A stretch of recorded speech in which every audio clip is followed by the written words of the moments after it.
Granny wondered, "Do you sometimes want to do something else outside at recess besides run?" Brandon said after the pause. "Probably not."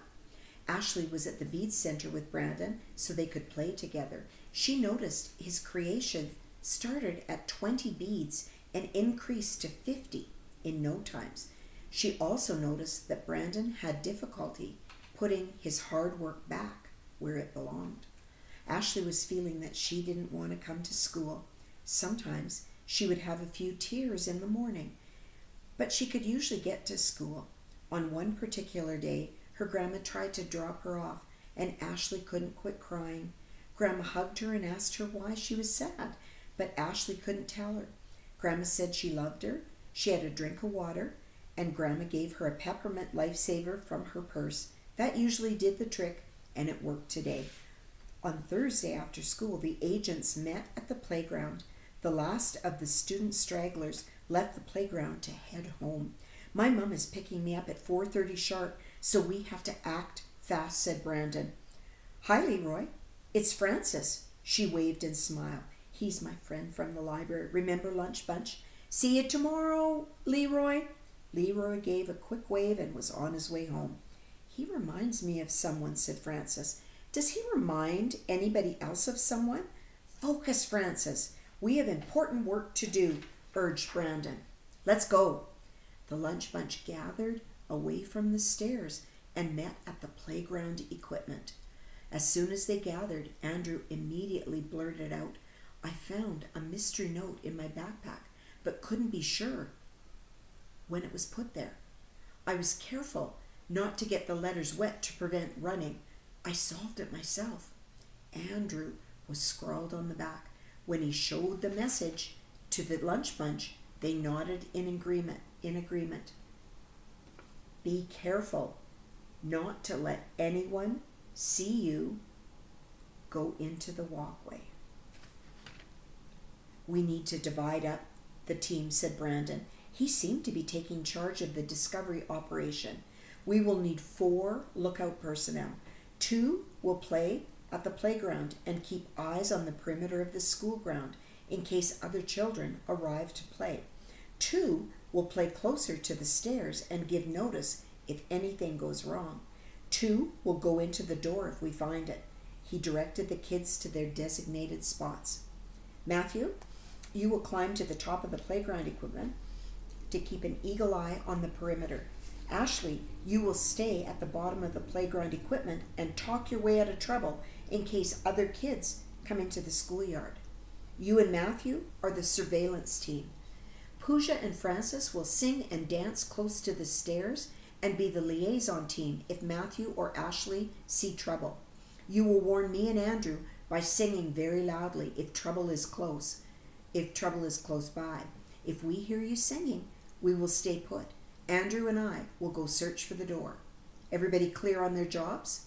If so, put your hands in the middle of the circle and say, LB6. With that, the lunch bunch moved into position. When the surveillance and liaison teams were in place, Brandon led Andrew to the stairs.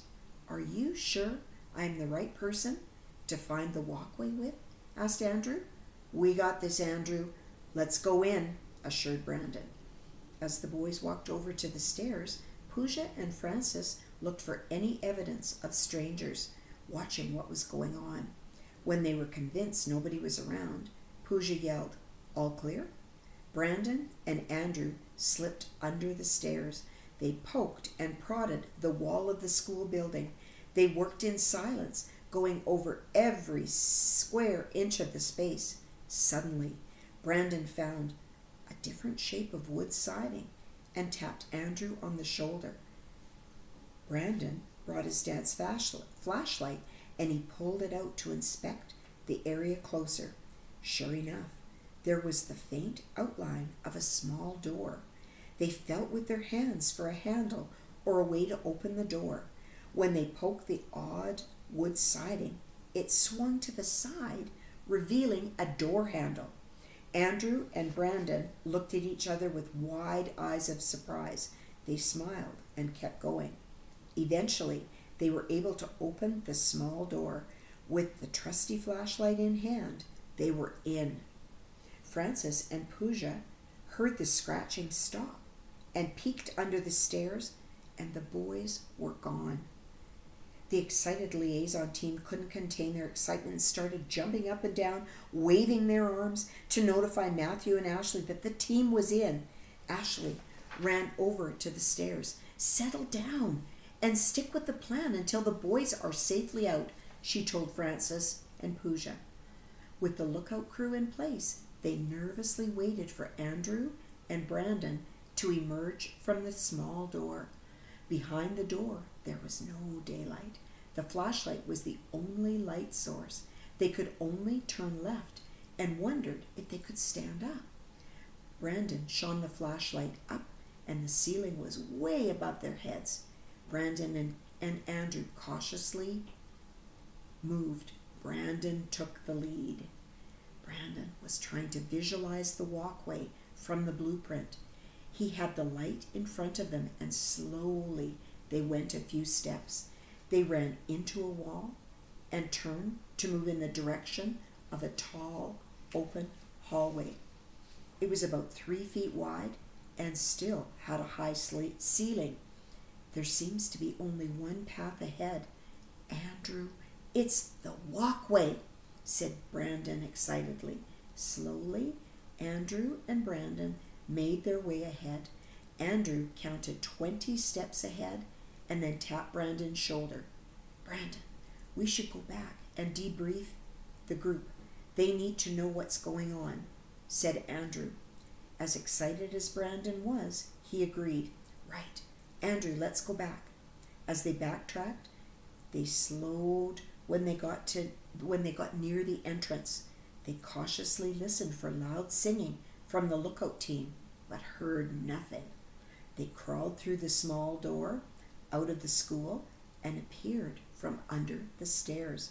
At the sight of the brave agents, Francis and Pooja squealed and cheered and caught the attention of the lookout pair at the playground equipment. Brandon and Andrew raced to the equipment with Francis and Pooja close behind them. Andrew told the group, "We had trouble the first time with the door, but we have it figured out now." Brandon continued, "We found the walkway, and we only went in 20 steps, but we think it goes further. Lunch Bunch, it is there."